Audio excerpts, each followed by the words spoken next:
Graças a Deus, amados. Que prazer estarmos juntos novamente para repartir da palavra, para aprendermos mais do nosso Senhor Jesus. Amados, hoje eu gostaria de falar um pouco sobre o real significado do Natal. Ontem, dia 25 de dezembro, foi a data onde é comemorada o Natal. E hoje nós vamos falar um pouco mais sobre o que é realmente Deus vindo ao mundo, a encarnação. Hoje nós vamos nos aprofundar e aprender um pouco mais do nosso Senhor. Então, eu gostaria, para iniciarmos, ler 4 textos.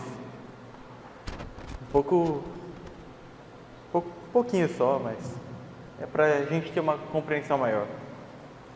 Primeiro está em Isaías, capítulo 7, versículo 14. A palavra diz: Portanto, o Senhor mesmo vos dará um sinal. Eis que a Virgem conceberá e dará à luz a um filho, e lhe chamará Emanuel. O próximo está em Miqueias, capítulo 5. Miqueias 5, versículo 2. E tu, Belém Efrata, pequena demais para figurar como grupo de milhares de Judá, de ti sairá o que há de reinar em Israel, e cujas origens são desde os tempos antigos, desde os dias da eternidade. Quero ler esse texto também no Novo Testamento, em Mateus capítulo 2, versículo 6, que diz: E tu, Belém, terra de Judá, não és de modo algum a menor entre os principais de Judá, porque de ti sairá o guia que há de apacentar o meu povo Israel. E uma página para trás, aqui em Mateus capítulo 1, versículo 21, a palavra diz: Ela dará à luz a um filho, e lhe porás o nome de Jesus, porque ele salvará o seu povo dos pecados deles. Vamos orar, amados. Pai Santo, muito obrigado porque o Senhor tem nos dado, Pai, este privilégio de estarmos reunidos como Tua igreja, Pai, para repartirmos da Tua palavra, para sermos ensinados por Ti mesmo, Pai. Então fale conosco, Pai. Descortine da Tua palavra conosco, Pai, para que possamos aprender mais de Ti. Então revela isso em nós. Em nome de Jesus. Amém. Amados, todos esses textos que nós lemos aqui, eles falam de uma coisa só: o nascimento do Messias, o nascimento de Jesus. Isso é a comemoração do Natal. Natal, a palavra Natal, significa nascimento. A gente usa essa palavra em outro lugar, por exemplo, taxa de natalidade, que é a taxa de quantas crianças nasceram naquele devido lugar, naquele devido tempo. Então, isso é o significado de Natal, nascimento. E durante esse período do ano, nós vemos pela cidade, pelas casas, nos comércios, várias decorações. Tudo é enfeitado com pisca-piscas e diversas coisas, e tudo para comemorar esta festividade de final de ano chamado Natal. Mas o Natal, para nós cristãos, amados, ele é algo muito importante. Por quê? Porque ele não representa apenas a vinda do menino Jesus, o nascimento do menino Jesus, mas para nós representa a encarnação do Deus eterno. E esse é um assunto dos mais elevados de toda a temática bíblica, a encarnação. É algo que nós podemos comentar e falar sobre toda a eternidade, nunca iremos esgotar esse assunto. E antes de a gente começar a falar, que a gente vai adentrar sobre a encarnação, eu gostaria de fazer um parêntese aqui para a gente tirar o elefante da sala, né, como diz a expressão, para a gente ter uma uma compreensão, respondendo algumas perguntas. Amados, 25 de dezembro não é a data real da vinda de Jesus ao mundo. E nem foi no ano zero. Se a gente analisar os registros bíblicos e históricos, por exemplo, Herodes ter mandado matar as crianças, a morte do próprio Herodes, o censo de César Augusto, os pastores que ainda estavam ali no campo com as suas ovelhas, a gente pode ter uma ideia, pode ter uma noção de que a data foi ali entre agosto e outubro, ali precisamente em setembro, mais ou menos. E também não foi no ano zero, porque segundo esses dados históricos, nós vemos que pode ser entre -6 a -4 a.C. Até estranho falar que Cristo nasceu a 6 ou 4 a.C., né? Mas é algo que, se formos mexer agora, ia dar uma confusão nos anos, então foi algo que foi deixado. Por um erro de matemática, é claro, mas foi algo que não foi mexido. Então a data real do nascimento do nosso Senhor não foi no 25 de dezembro do ano zero, mas foi em setembro do ano 6, ou ano 4, agosto, outubro. Então por que essa data é comemorada no dia 25 de dezembro? Eu não vou entrar no mérito se foi uma coisa certa ou errada, mas foi estabelecido para combater um festival que tinha ali em Roma, que era o solstício de inverno, onde eles comemoravam e faziam diversas festas.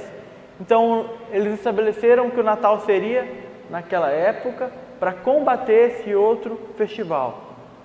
Isso gerou um sincretismo.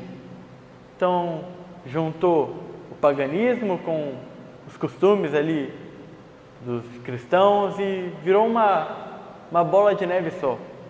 Juntou um monte de coisa que não devia com coisa que não era correta, e o Natal se tornou o que nós vemos hoje. Então, eu posso comemorar o Natal? Essa é a pergunta que eu gostaria de colocar. E sim, nós podemos. Romanos capítulo 14, versículo 5 diz que um faz diferença de dias e dia, outro julga iguais todos os dias. Em Romanos 14, 6 fala que quem distingue entre dia e dia, para o Senhor o faz. Então nós podemos sim comemorar o Natal, contanto que nós tenhamos isso em mente.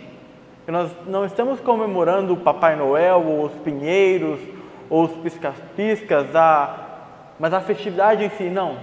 Nós estamos celebrando o Deus que se fez homem. Esse é o real significado do Natal. Isso é encarnação. E, amados, quando a gente fala de encarnação, a gente está pisando em terreno santo, que é um dos temas mais elevados da Bíblia. É algo muito grande, algo que não conseguimos nem sequer compreender. Então, se o Senhor permitir que possamos ver pelo menos frestas desta palavra tão maravilhosa, já poderá edificar muito o nosso coração. Vamos abrir em Lucas, capítulo 1. Lucas, capítulo 1, eu vou ler a partir do versículo 26. Eu não vou comentar tanto aqui, eu só vou passar brevemente para nós termos um pouco mais de tempo. Porque o contexto aqui, os amados já conhecem essa história. É uma história muito contada pela cultura. Então a palavra diz: no 6º mês foi o anjo Gabriel enviado da parte de Deus para uma cidade da Galiléia chamada Nazaré, a uma virgem desposada com certo homem da casa de Davi, cujo nome era José. A virgem chamava-se Maria. E entrando o anjo aonde ela estava, disse: alegra-te, muito favorecida, o Senhor é contigo. Ela, porém, ao ouvir essa palavra, perturbou-se muito e pôs-se a pensar no que significaria esta saudação. Mas o anjo lhe disse: Maria, não temas, porque achaste graça diante de Deus. Eis que conceberás e darás à luz a um filho, a quem chamarás pelo nome de Jesus. Jesus. O significado de Jesus é Jeová é a salvação. Jesus, Deus salva. Esse é o significado de Jesus. Deus salva. Deus é a salvação. A Deus pertence a salvação. Esse é o nosso Senhor. Então, um anjo veio, anunciou para Maria que ela daria luz a esse menino, Jesus. Quem que é esse menino? Olha no versículo 32, perdão. Este será grande. Este será grande. Presta atenção nisso, amados. Aqui quando ele fala que este será grande, fala que Jesus seria o homem perfeito. O homem segundo o coração de Deus. Um homem em quem Deus seria de fato todo o seu agrado. Porque nós pecamos. Nós somos falhos. Nós não somos homens perfeitos. Mas Ele foi o homem perfeito. Este é Jesus. Olha a próxima continuação do versículo aqui. E será chamado Filho do Altíssimo. Aqui fala da natureza divina do nosso Salvador, amados. Que Ele não era apenas homem, mas Ele era Deus. Jesus, o Filho de Deus. Nós vemos até aquela revelação que Pedro teve, que ele fala, temos crido que você é Jesus, o Filho do Deus vivo, o Cristo. Esse é o nosso Senhor. Este é Jesus. Jeová salva. E olha a continuação também, fala que o Senhor lhe dará o trono de Davi, seu pai, e ele reinará para sempre sobre a casa de Jacó, e o seu reinado não terá fim. Amados, o trono eterno. Nosso Senhor também, Ele não é apenas homem, apenas Deus, Ele também é o Rei. Nosso Senhor é Rei, Ele é o Rei de Israel. Se a gente vê que a gente leu aqui, que José tinha a linhagem de Davi, tanto José como Maria, se a gente analisar as genealogias, eles eram descendentes de Davi. Então, Jesus, ele tinha direito legal ao trono de Israel. Ele tinha em suas veias a linhagem sanguínea de rei. Esse era o nosso Senhor. O nosso Deus, ele preparou todo esse caminho, este lugar, aquela família para o Senhor, porque tudo estava de acordo com as profecias. Tudo que Deus tinha falado no Antigo Testamento estava se materializando ali. Então, vamos abrir rapidamente em 2 Samuel, capítulo 7. É uma profecia feita a Davi. Versículo 12. Quando teus dias se cumprirem e descansares com teus pais, então farei levantar depois de ti o teu descendente, que procederá de ti, e estabelecerei o seu reino. A continuação diz: este edificará uma casa ao meu nome, e eu estabelecerei para sempre o trono do seu reino. Então, Deus tinha feito uma profecia a Davi, que através do descendente de Davi viria o rei com o trono eterno. Mas se nós analisarmos os reis de Judá, os descendentes ali de Davi, Salomão, Roboão, Abias, Asá, Josafá, Jeorão, Acasias e por aí vai, nenhum deles teve o trono eterno. Todos eles morreram com o tempo. Todos eles eram mortais, onde o seu reino foi passando de geração em geração. E nenhum desses poderia ser o rei eterno, porque o único que poderia ser o rei eterno é aquele que é Pai da eternidade. Isaías capítulo 9, vamos abrir lá também.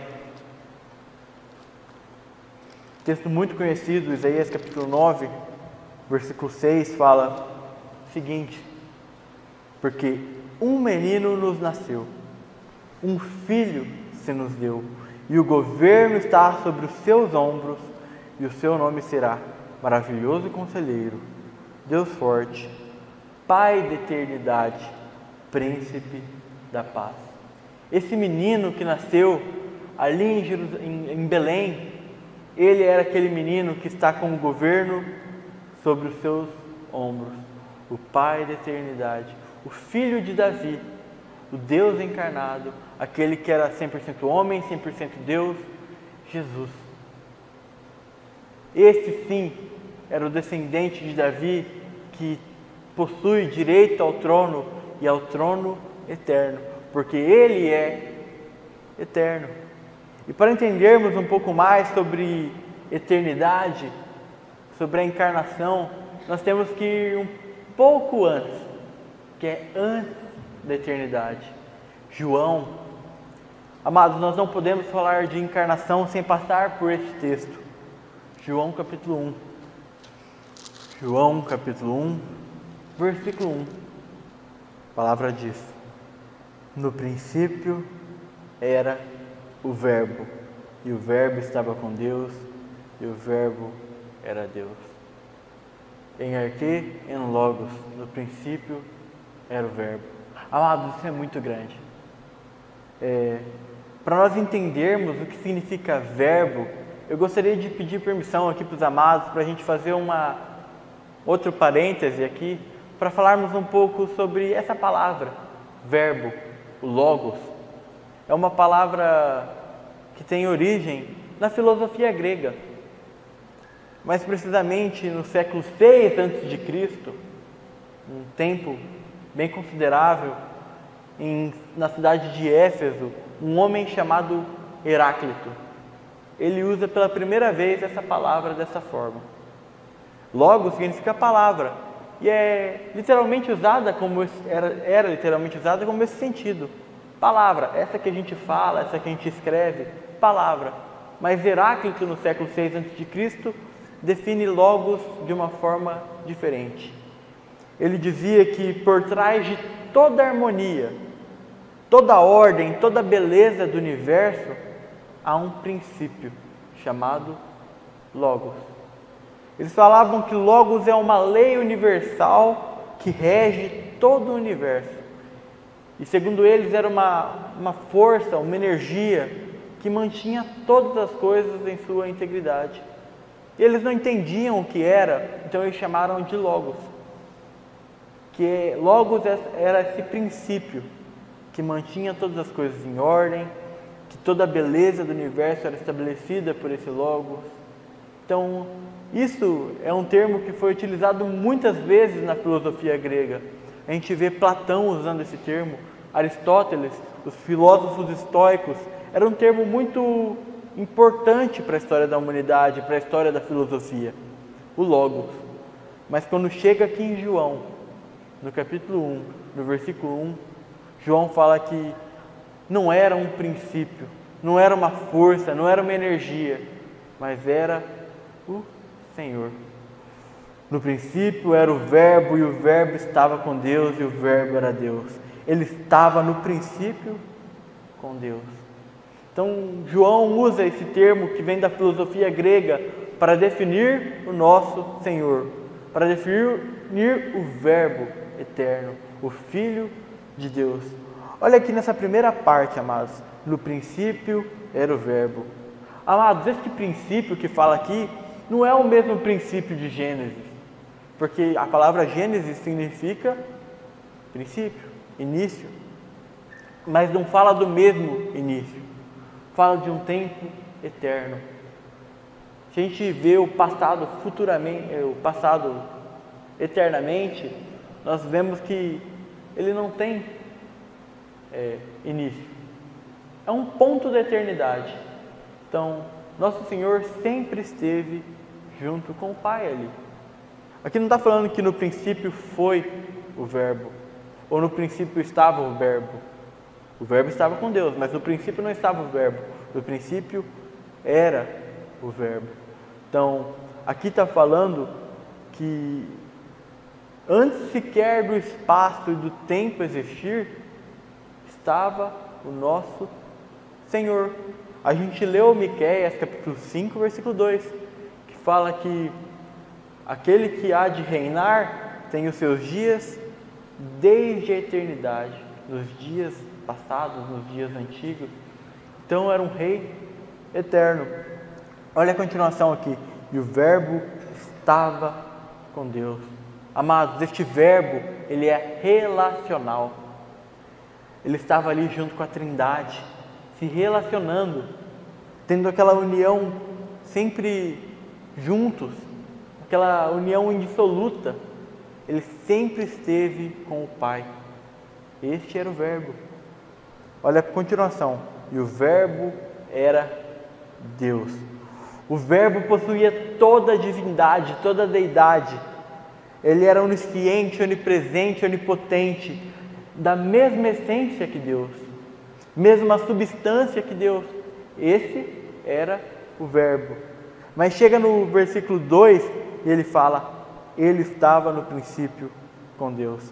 E eu gostaria de enfatizar essa palavra ele, porque ele não está se referindo a uma energia, a um poder, a alguma força. Ele está se referindo a uma pessoa. O verbo é pessoal. Ele não é simplesmente uma energia como pensavam os filósofos, mas ele é uma pessoa. Ele é aquele que não teve um princípio e que sempre esteve com Deus. Aquele que é na verdade Deus. Este é o verbo. Se a gente analisar Provérbios capítulo 8, eu não vou ler, mas fala que antes do princípio, antes de se estabelecer o mundo, Jesus, através da pena de Salomão, fala: eu estava com ele e era o seu arquiteto. Por isso que em Colossenses nós vemos que nada do que foi feito se fez se o verbo não estivesse com Deus. Ele é Deus, ele criou todas as coisas. Mas se a gente analisar agora, o mais importante disso tudo está no versículo 14, que diz: e o verbo se fez carne. Amados, contemple isso. O verbo se fez carne. Isso é muito grande. O verbo se fez carne. Este ser que possuía toda a divindade, toda a deidade, se fez um ser humano, carne e osso. Assim como eu, assim como você, possuía uma vida biológica, respirava, andava, seu sangue circulava, ele possuía músculos, possuía tendões. Esse era o nosso Senhor, que se fez um ser humano, feito de pó, assim como eu e você.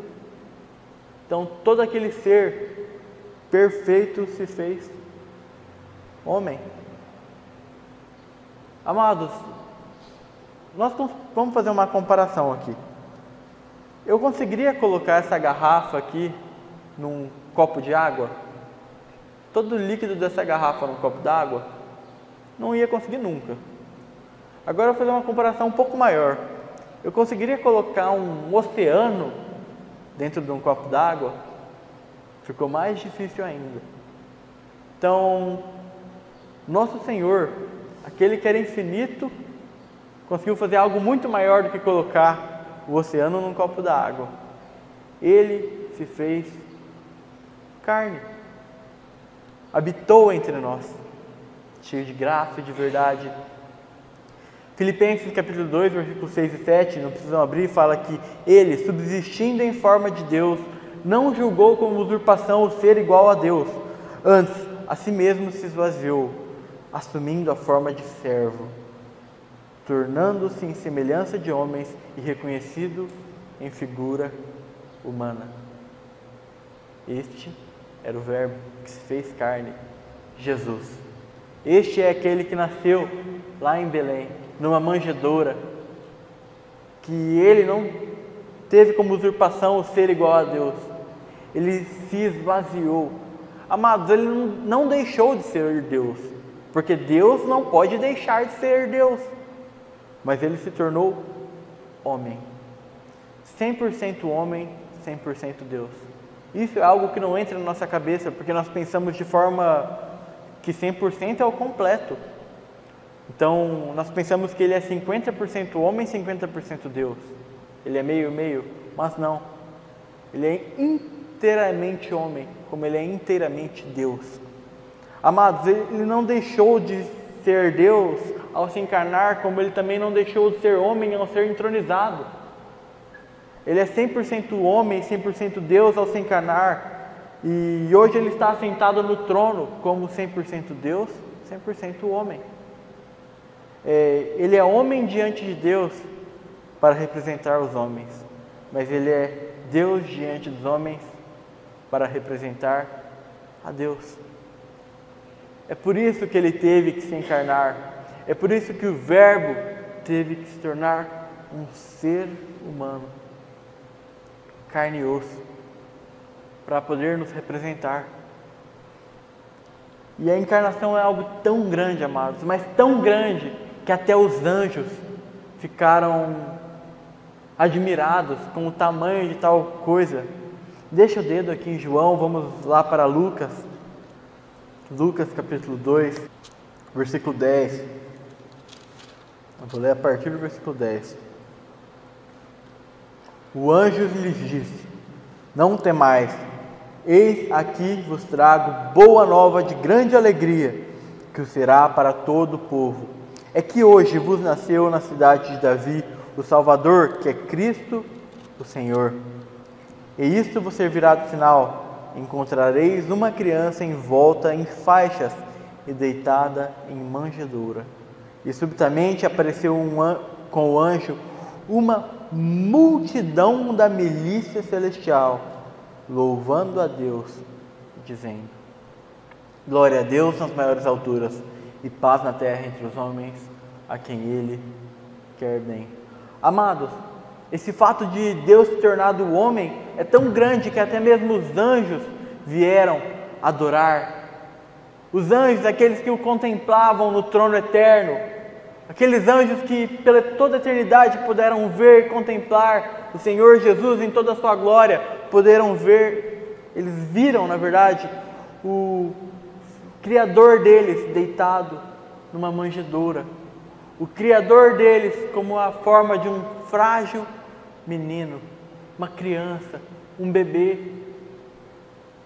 Amados, isso é muito grande, por isso que até mesmo esses milhares de anjos estavam o adorando. E olha o que eles louvavam: glória a Deus nas maiores alturas e paz na terra. Por que paz na terra? Porque ele era o príncipe da paz, de Isaías 9:6. Entre os homens, por que entre os homens? Porque ele é o Emanuel, de Isaías 7:14. E porque a quem ele quer bem? Porque ele é Jesus, a que veio salvar o povo dos seus pecados. Esse é o nosso Senhor. Isso é muito, que alegra muito o meu coração, amados, porque o Deus se fez homem para nos salvar. Continuando aqui, vamos voltar ali para João, no versículo 18, de João capítulo 1. Ninguém jamais viu a Deus. O Deus unigênito que está no seio do Pai é quem o revelou. Amados, o homem nunca teve condições de ver a Deus. Nós, em toda a nossa pequeneza, em toda a nossa inferioridade, em todo o nosso pecado e nossa fragilidade, nós nunca tivemos condições de contemplar aquele que é 3 vezes santo, aquele que é altíssimo, que habita em luz inacessível. Nós nunca tivemos condições de contemplá-lo.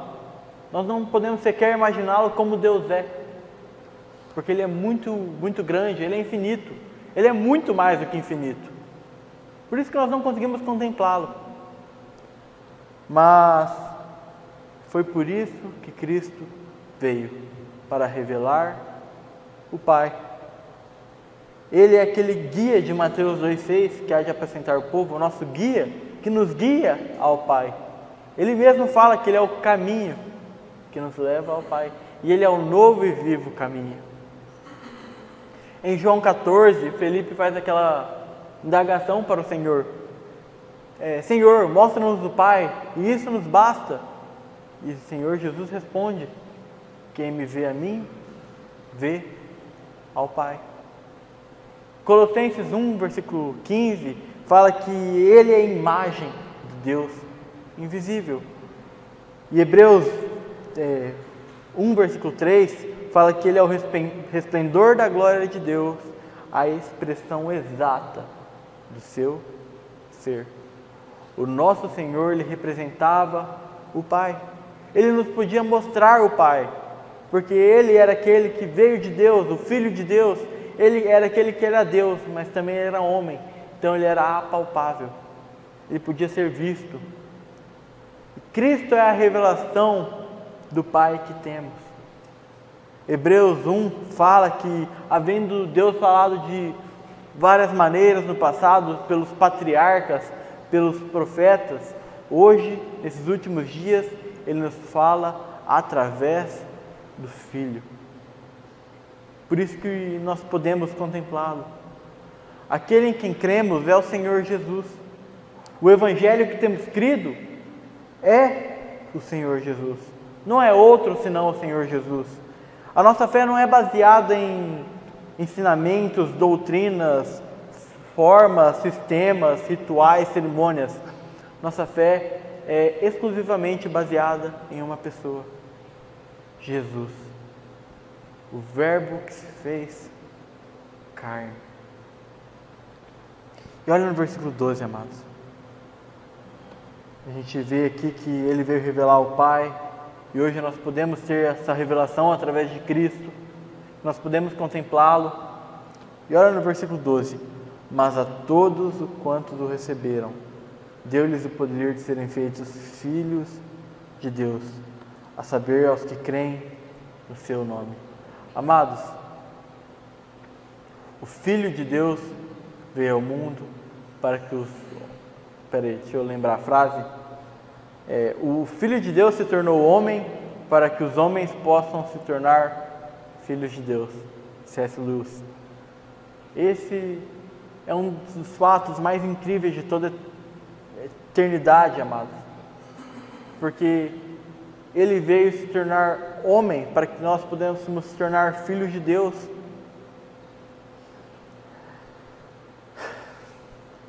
É incrível. É algo que nos impressiona. Porque o nosso Senhor Jesus, Ele não veio apenas para nascer. A gente não pode privar somente o fato dele ter nascido aqui. Mas a gente tem que lembrar que Jesus é a salvação. Ele é aquele que salvará o seu povo dos seus pecados. E como Ele fez isso? Morte. O nascimento de Cristo não pode ser desvinculado da sua morte na cruz. O nosso Senhor também, Ele veio com uma finalidade. Todo esse propósito da encarnação teve uma finalidade. Finalidade de obediência ao Pai. E obediência a quê? A morte. Morte de cruz. Ele é aquele Cordeiro que veio para derramar o seu sangue bendito, o seu sangue santo, para que nós pudéssemos ter esse livre acesso ao trono da graça. Ele é aquele que veio à terra, foi o homem perfeito, o rei perfeito, mas Ele por amor, porque Deus amou o mundo que deu o seu Filho unigênito, para que todo aquele que nele crê não pereça, mas tenha a vida eterna. Esse é o nosso Senhor. Ele veio ao mundo, o Deus encarnado, o Filho de Deus, andou como um ser humano em obediência perfeita ao Pai, para morrer numa cruz. Morrendo na cruz, vertendo todo aquele seu sangue santo, para nos lavar de todo o nosso pecado. Por isso que Ele é aquele que nos salva, porque nós, perdidos em nossos delitos e pecados, somos salvos pela graça de Cristo. Oh, amados, e essa é a mensagem de Natal. Tim Keller fala que O mundo não pode salvar a si mesmo. E essa é a mensagem do Natal. Porque nós, por nós mesmos, estaríamos perdidos, seguindo o curso desse mundo. Qual que é o curso desse mundo? O curso desse mundo acaba no abismo. Seríamos todos perdidos. Mas é por isso que o nosso Deus se fez homem, para nos salvar, para nos remir. E nós hoje podemos ter a certeza, amados, que nós somos salvos porque Cristo nos salvou. Vamos ler de novo esse versículo 12 aqui, ó.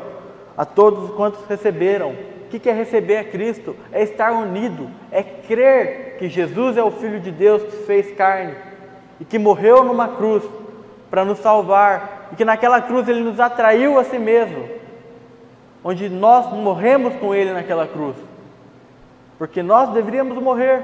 Então, quando Cristo foi crucificado, nós morremos com Ele, e quando Ele foi sepultado, nós fomos sepultados juntamente com Ele. E por que disso tudo? Porque quando Ele foi ressurreto, nós também podemos ser ressurretos com Ele para uma nova vida. Essa é o propósito de toda a encarnação do nosso Senhor. E amados, o Cláudio mandou uma frase de John Bunyan no WhatsApp, acho que todos viram, que fala que Cristo pode nascer 1000 vezes em Belém, mas se não nascer dentro de ti, estarás eternamente perdido. Então o fato da encarnação, de Cristo ter vindo à Terra ali, numa manjedoura em Belém, é um fato importantíssimo e devemos ter a ciência disso. Mas também devemos ter a ciência de que aquele menino que nasceu numa manjedoura, que aquele Deus que se fez carne, Ele veio com um propósito. E Ele não se desviou do seu propósito. Ele pôde nos salvar. Ele completou aquela obra perfeita, aquela obra que hoje já está consumada, que nós devemos tomar posse pela fé. Aquela obra onde Ele derramou aquele seu sangue bendito. E amados, e hoje, por Ele ter feito essa obra, nós podemos crer, nós podemos nos tornar filhos de Deus. E hoje Ele pode nascer em nosso coração, segundo essa frase de John Bunyan. Por quê? Porque o grão de trigo caiu e morreu. Então, quando Ele morreu, Ele gerou muitos frutos. Ele nasceu dentro de nós. Olha que maravilha, amados. Hoje nós temos este verbo encarnado habitando dentro de nós. Ele fala no final de Mateus, se não me engano, eis que estarei convosco todos os dias. Então, amados, tenha isso em mente. Estou passando por dificuldade, mas eu estou com Cristo. Estou na alegria, mas estou com Cristo. Estou em qualquer momento da minha vida, mas estou com Cristo. Ele está juntamente conosco, desde que nós cremos até a eternidade. Amados, nós poderemos contemplar o Cordeiro para sempre. Pelos séculos dos séculos, dos séculos, dos séculos, dos séculos, nós estaremos junto com Ele. Então, amados, o fato de ter Cristo vindo ao mundo é maravilhoso. De Deus ter se feito ser humano, de hoje Ele continua como ser humano. Nós, quando chegarmos na glória, nós poderemos ver, nós poderemos apalpá-lo, poderemos o abraçá-lo. Ele virá nos servir na mesa com aquelas mãos perfuradas. Tem uma canção antiga, um clássico, se chama Jesus das Cicatrizes, onde ele fala que os falsos deuses sempre são vistos como sempre fortes, perfeitos, mas o Deus verdadeiro é aquele que foi visto como fraco, aquele Deus que tem cicatrizes, que tem as marcas da cruz por amor. Que isso possa impactar o nosso coração, amados. Que o Verbo se fez carne para nos salvar. E hoje nós podemos ser filhos de Deus, porque o Verbo nos salvou. Que isso possa fervilhar em nosso coração. Amém? Pai, muito obrigado porque o Senhor tem mostrado a Tua palavra de uma maneira tão graciosa, Pai. O Senhor é tão maravilhoso, Pai, que nos enviou o Seu Filho amado. O Senhor nos deu o Verbo encarnado para poder nos salvar, Pai. O Senhor nos remiu pelo sangue do Cordeiro, Pai, que foi imolado lá no Calvário, Pai. Muito obrigado porque não éramos merecedores nem sequer dignos. Éramos destinados ao inferno e à perdição. Mas o Senhor nos tirou do inferno pela mão, Pai. Obrigado, Pai, por tão grande amor com que o Senhor nos amou, Pai. Oh, Pai, só temos de te agradecer, Pai. Muito obrigado por tudo, Pai. Em nome de Jesus. Amém.